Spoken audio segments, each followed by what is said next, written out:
हाँ, तो सबसे पहले देखिए, कर्म भाव का मतलब होता है कि हम काम क्या करेंगे, कौन सा काम करेंगे, कौन सा अवस्था में, माने कि कौन सा काम जो है मेरे को सूटेबल होगा, ये भी तो जानना पड़ेगा। तो आज थोड़ा एडवांस लेवल पे चलते हैं। वो बाकी दसम भाव तो पढ़ाना बाकी है, पढ़ाते रहेंगे। लेकिन कभी कभी होता है ना कि अपने को नक्षत्र के हिसाब से भी देखना पड़ता है कि कौन सा काम हम कर सकते हैं। इसके लिए बराहमीर का एक किताब है जिसको बोलते हैं बृहत संहिता। और वो बृहत संहिता में एक नक्षत्र का एक अलग से अध्याय है। तो हम कोशिश कर रहे हैं वहां से आप लोगों को थोड़ा बताने का। देखिए पहले, अगर आप लोग देखना चाहें तो मैं को दिखा भी सकता हूँ, कोई दिक्कत नहीं है। बट वो एक सेकंड के लिए दिखाऊंगा।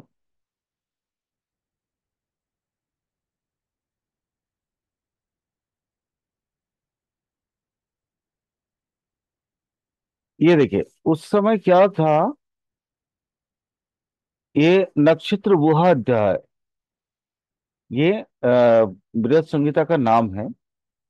अथो नक्षत्र गुहो व्याख्याते कस्मिन् नक्षत्रे के पदार्था आश्रिता इतधन तत्र, माने इत्यादि इत्यादि। आप वो देखिए, ये इतना आप लोगों को कोई मैटर नहीं है।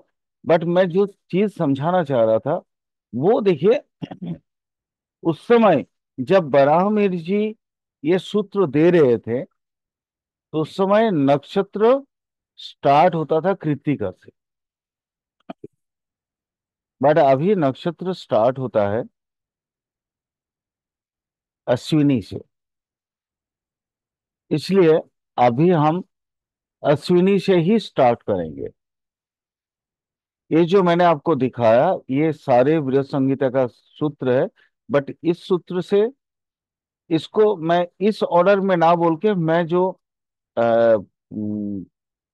आज के ऑर्डर में, क्योंकि अश्विनी अश्विनी से अब वर्ष शुरू होता है, तो अश्विनी से ही मैं इसको कंटिन्यू कर रहा हूँ। इसलिए इसको स्टॉप शेयर कर रहा हूँ।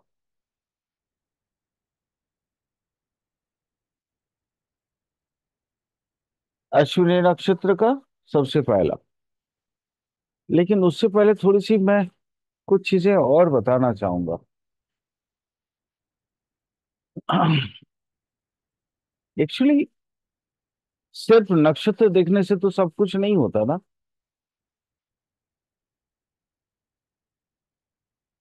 चलो पहले नक्षत्र को ही बता देते हैं, फिर मैं अपना सूत्र दे दूंगा।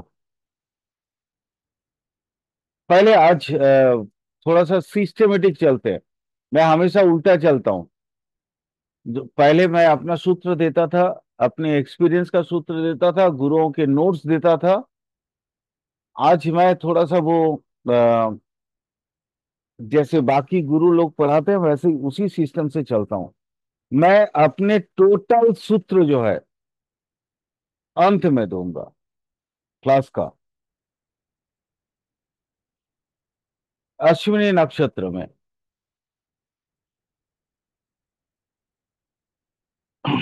कर्म क्या होगा। अश्विनी नक्षत्र खुद ही किस चीज का प्रतीक है, वो है घोड़े का। तो घोड़ा से संबंधित जो भी काम होगा वो अश्विनी नक्षत्र में आएगा।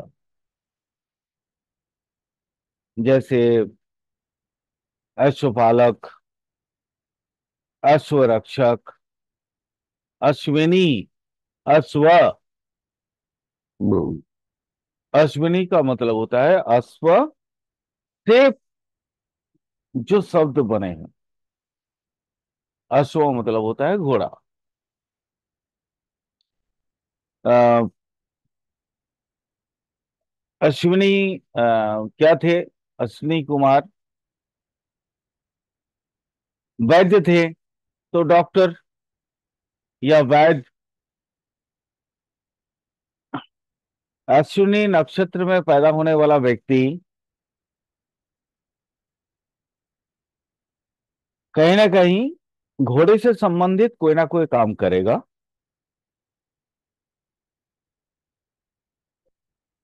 अगर उसके मंगल बहुत अच्छा होगा तो वो घोड़े पे जैसे आज भी है, घोड़ा चलाया हुआ जो डिफेंस का आदमी होगा, वो होगा। वैद्य होगा, चिकित्सक। अश्विनी, अश्विनी और एक चीज हो सकता है, वो है दैट इज वणिक, जो वाणिज्य करने वाला है, वणिक। वाणिज्य या व्यवसाय करने वाला। अश्विनी नक्षत्र का और कौन सा रूप है? आ, हाँ बिल्कुल, सेवा। सेवा करना, क्योंकि एक डॉक्टर का काम ही होता है सेवा। तो यहाँ सेवा माने डॉक्टर छोड़ के बाकी सेवा वाला भाव को ले लेते हैं, तो सेवक, सर्वेंट, है ना, वो आप ले सकते हैं। अश्विनी नक्षत्र का और कौन सा है? Ashwini, Ashwini, Ashwini, Ashwini. Yes, handsome looking या ब्यूटीफुल लुकिंग, वो हम बोल सकते हैं। चलो अब भरणी नक्षत्र की कर्म को जानते हैं। भरणी नक्षत्र की कर्म है, एक तो वो क्या बोलते हैं ना उसको, मांस काटने वाला।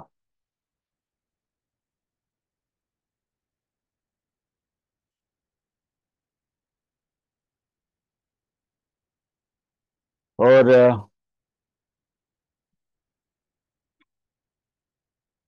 और माने ब्लड, मांस,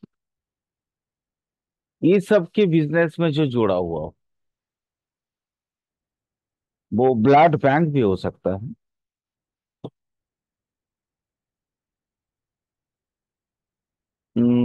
जल्लाद का जो काम करने वाला हो, मतलब कसाय, वो सॉरी, कसाय प्रकृति का, वो तो आ गया दूसरा चीज, वो नहीं बोलता हूँ। वो जस्ट यूं ही निकल गया। माने जैसे जो होता है ना, हाँ वो उसको भी तो बोलते हैं कसाई। ठीक ठीक, कसाई, जो काटने वाला होता है, बिल्कुल, बोलते हैं उसको भी कसाई बोलते हैं। तो कसाई का भी काम कर कर सकता है ये जैसे लोग होता है ना, असैसिनेशन करने वाला,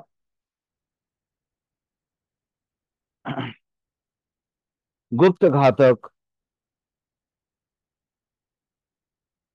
अपहरण करने वाला, बंधक रखने वाला, माने इस तरह का कोई भी नीच प्रकृति का कोई भी काम भरणी नक्षत्र में आ जाता है।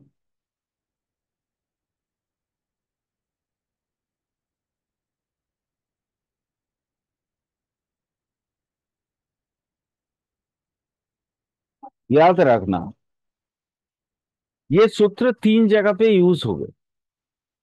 एक, जन्म की नक्षत्र में। दूसरा, दसम भाव के नक्षत्र में। और तीसरा, गोचर में।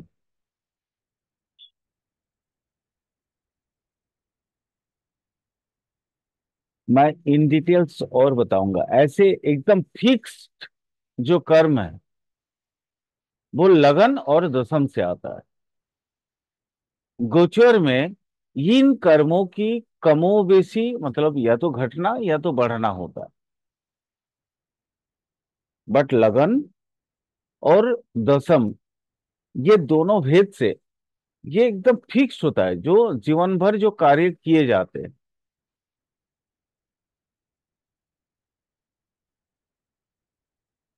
उन चीजों के यहाँ पे हमको देखना।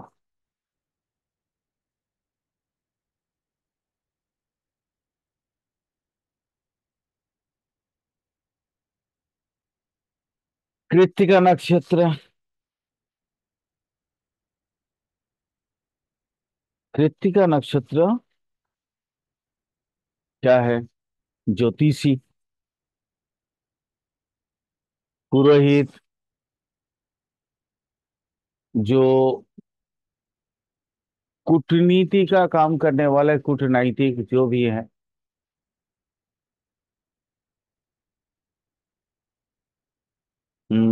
नाई, सोना चांदी का काम करने वाला, कुम्हार, आ, वो ऐसा व्यक्ति जो मतलब यज्ञ करवाता हो, याज्ञिक बोलते हैं उसको।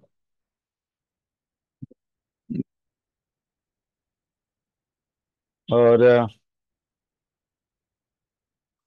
हाँ, जैसे होता है ना वो कमेंट्री करने वाले, कमेंटेटर, वो भी कृत्तिका नक्षत्र है। अच्छा, टीकाकार। टीकाकार भी भरणी नक्षत्र से आता है। टीकाकार मतलब जैसे ये जो बृहत संहिता की बात मैं कर रहा था, जैसे जैसे इनका जो टीका है वो जैसे और भी बहुत सारी ऐसी अम, जो किताब हैं, जातक पारिजात वगैरह, मतलब जैसे भट्टफल ने टीका लिखा या किसी और ने टीका लिखा, तो ये टीकाकार भी मतलब इसी के अंदर आते हैं।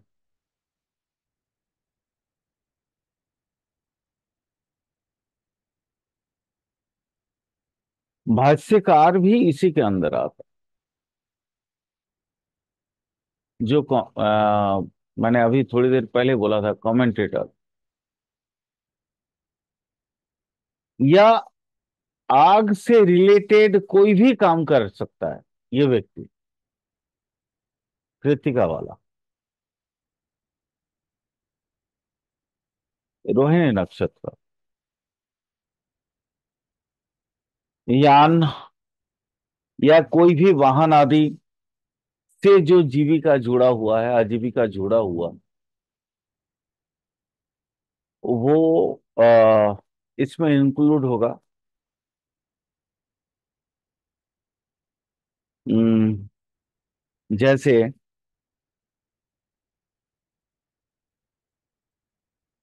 मान लो मतलब ऐसे व्यवसाय या ऐसी कोई पेशा या ऐसे कोई कर्म की साधन जहां से जो जल में रहने वाले या जल में चरने वाले जो भी प्राणी होंगे, जीव होंगे, उनसे मदद उनके मदद से ये चीज हो जाए। जैसे मान लो किसी ने मत्स्य पालन, मछलियों का पालन करना शुरू कर दिया, अपना पोखर तालाब जो भी है ना, उसमें मछली पड़ने लगा,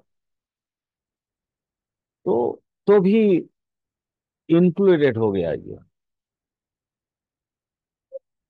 किसान, हम्म, जैसे पहाड़ पर्वत में जो भी चीजें मिलती है पठार में, जैसे शिलाजीत, शिलाजीत जो खोज के निकलते या उनको खोज के लेके आने वाले लोग होते हैं।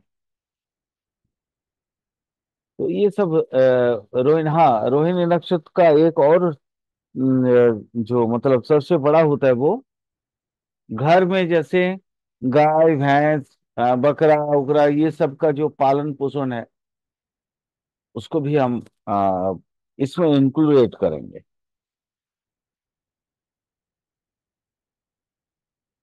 कौन कौन सा हो गया?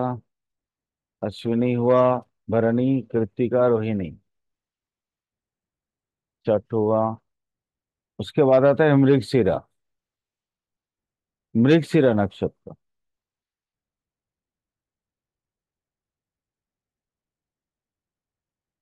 तो मृगशिरा नक्षत्र में क्या, जो जैसे घर में जो प्रतिपालित किए जाते हैं या घर में मतलब रखा जाता है ऐसे जो जीवों का बिजनेस, गाय भैंस वगैरह, इसका अ, खरीद फरोख्त, ठीक है, इस सब का बिजनेस में ये लोग जुड़े जुड़े हुए हैं। इसके अलावा कपड़े का, अ, वो क्या बोलते हैं उसको, फ्रेग्रेंस वाला, मतलब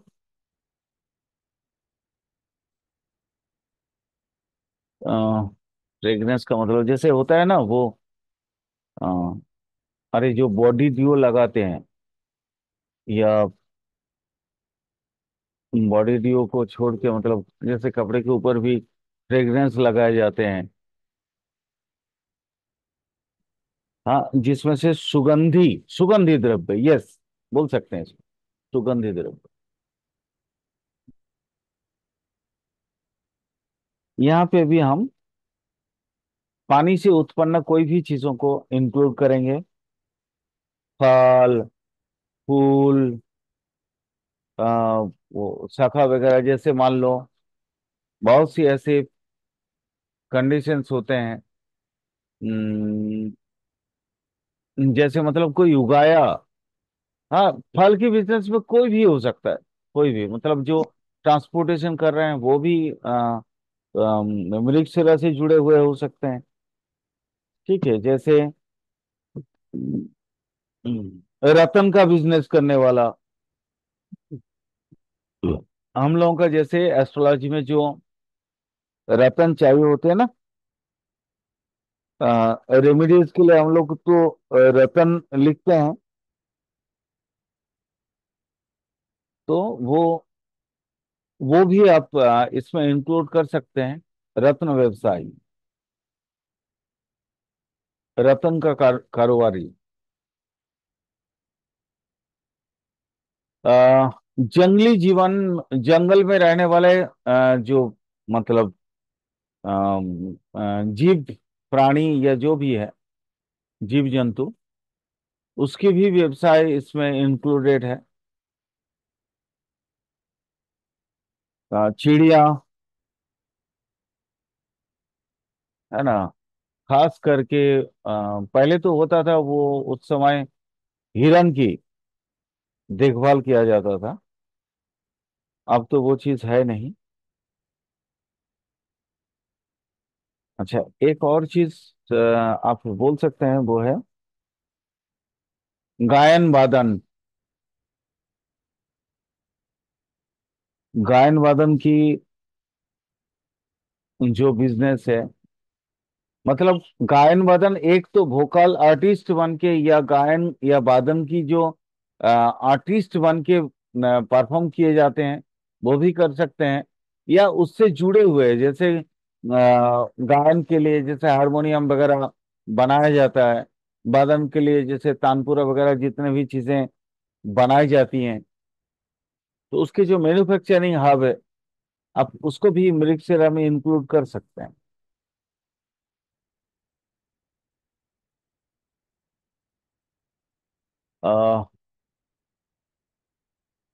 यस, मतलब शुक्र मतलब सेक्सुअली जो भी चीजें जरूरत होता है, जैसे बहुत सारी चीजें हैं, पिल्स है, कंडोम्स है, है ना, मतलब टॉयज हैं, इन सारी चीजों की बिजनेस में वो इन्वॉल्व हो सकता है।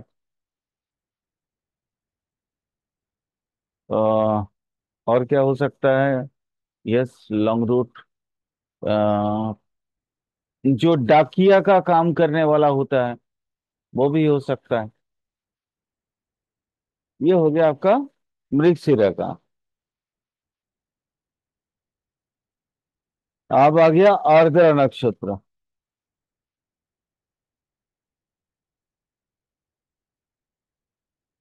आर्द्रा नक्षत्र होता है वही, मतलब इधर वध,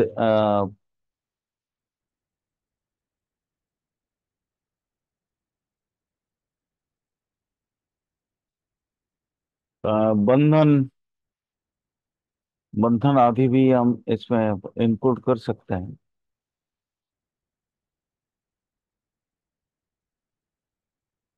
घातक का काम करने वाला, और क्या? आर्दर वाला तो सबसे बड़ा ये है, मतलब चोर, चोर टाइप का काम, चोरी करना या ठगी करना।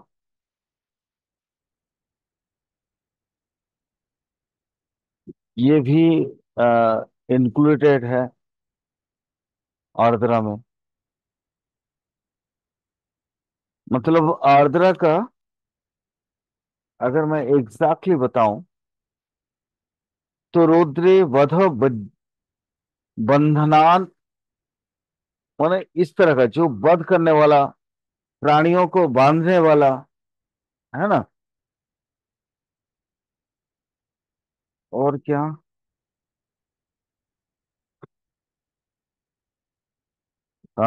बिल्कुल असत्य भाषण करने वाला।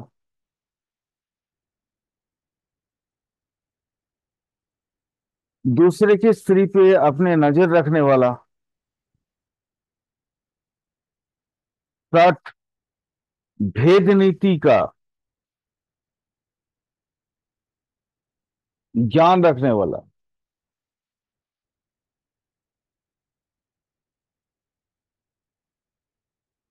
तंत्र मंत्रों को अपनी आजीविका के तौर पे लेने वाला। यानी आप यूं कह सकते हैं कि जैसे वशीकरण आदि जो भी क्रियाएं होती हैं, वो करने वाला। मारण उच्चाटन, वशीकरण इत्यादि, जो अभिचार वृत्ति जिसको बोलते हैं, अभिचाराज्ञा, या अभिचार वृत्ति जो रखते हो, वो आप कह सकते हैं।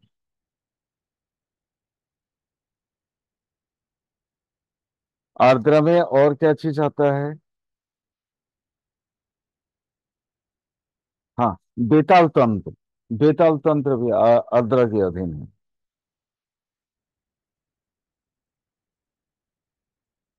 ये भी इस इसी आर्द्रा के अधीन ही आएगा।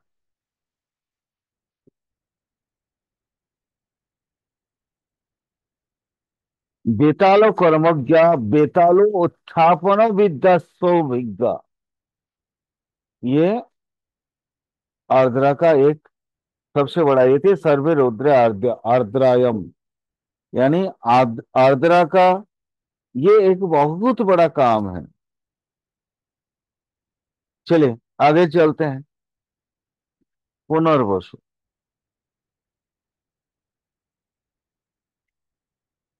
पुनर्वसु में क्या है? बहुत छोटी छोटी चीजें बता रहा हूं।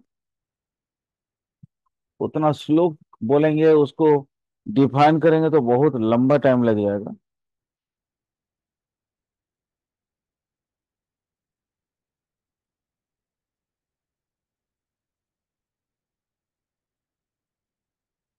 वणिक, शिल्पकारी करने वाला।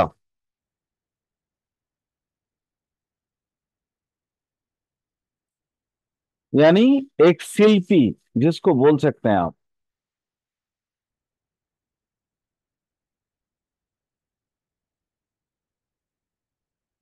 अच्छा, उत्तम शस्य,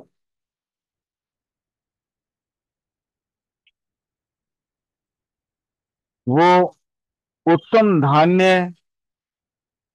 या उत्तम शस्य के उपजाऊ करने वाला।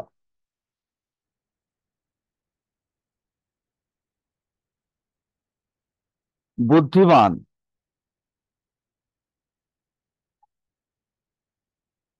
वो यशस्वी।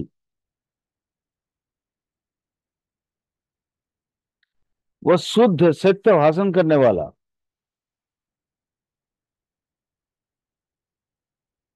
या वो कोई भी अगर एक ऑर्गेनाइजेशन बनाता है, संगठन बनाता है, तो जिसमें जिसका जो है माने हो सकता है टैगलाइन हो, सत्यम बदा, मतलब सत्य ही बोलना है या सत्य ही सुनना है या सत्य के पथ पर चलना है। हो सकता है। ऐसे लोग कुलीन होते हैं, सुंदर होते हैं।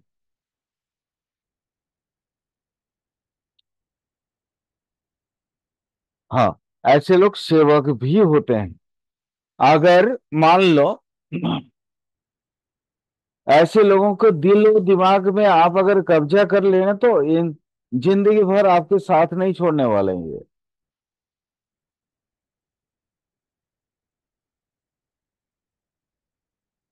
चलो आगे चलते हैं थोड़ा सा। पुष्या।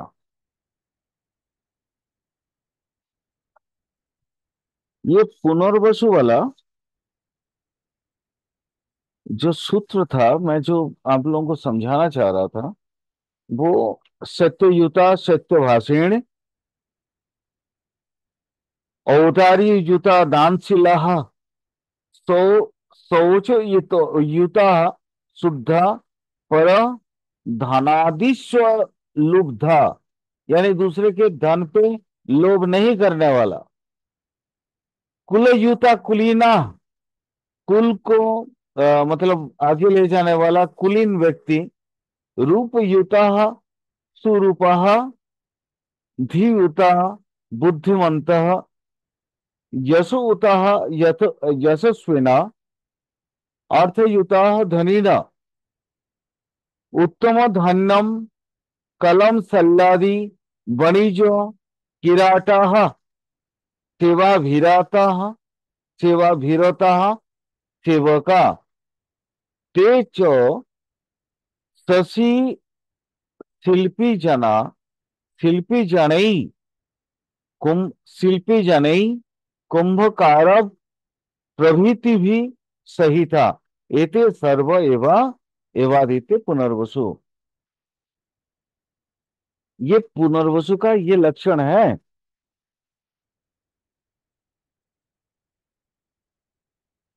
वो बहुत से अच्छे काम करने वाला। पुनर्वसु में अगर कोई भी पुनर्वसु चाहे वो दशम में हो या पुनर्वसु नक्षत्र में पैदा हुआ हो, तो ऐसे व्यक्ति जीवन में कभी भी वो असत्य भाषण नहीं करेगा। ये भी एक बड़ा ही मतलब क्या बोलते हैं, बहुत ही अच्छा एक जातक के तौर पे इनको माना जा सकता है। पुष्य। चलो पुष्य को थोड़ा सा समझते हैं। मैं कभी जनरली संस्कृत श्लोक माने जो सूत्र है बृहद संहिता का वो नहीं बताता हूँ, बट आज अ, अभी बोलने के मन हो रहा है।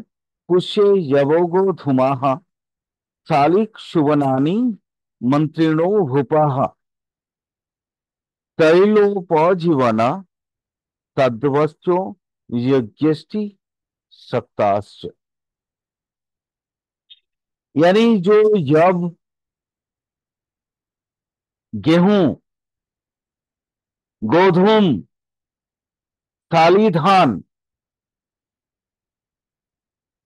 शाली धान मतलब धान का एक तरह का एक प्रकार है। और क्या है, ईख। एक इक्षु। इक्षु मतलब होता है वो गन्ना। और गुड़। वन। ठीक है वो वन काष्ठ मतलब जंगल का लकड़ी। जलजात जो भी द्रव्य हैं उनकी व्यवसाय। मछली। धीवर। धीवर जल से आजीविका चलाने वाला। धीवर मतलब जो केवट वगैरह होते हैं, जो मछली पकड़ के बेच के अपना पेट पालते हैं। और सज्जन। याज्ञिक जो पुत्र कामना के कारण यज्ञ करने वाले हैं। ठीक है, याज्ञिक। ये एकदम स्पेसिफाइड है। ये सब जो है ना पुष्य नक्षत्र का अधीन होता है। पुष्य नक्षत्र में सबसे बड़ी जो चीज होती है, दैट इज, देखो कभी कभी होता है ना कि लाइफ में खान पान में बहुत सारा कमियां आ जाती हैं। लेकिन पुष्य नक्षत्र अगर किसी के दसम भाव में हो या लगन में हो, तो उसको ना खान पान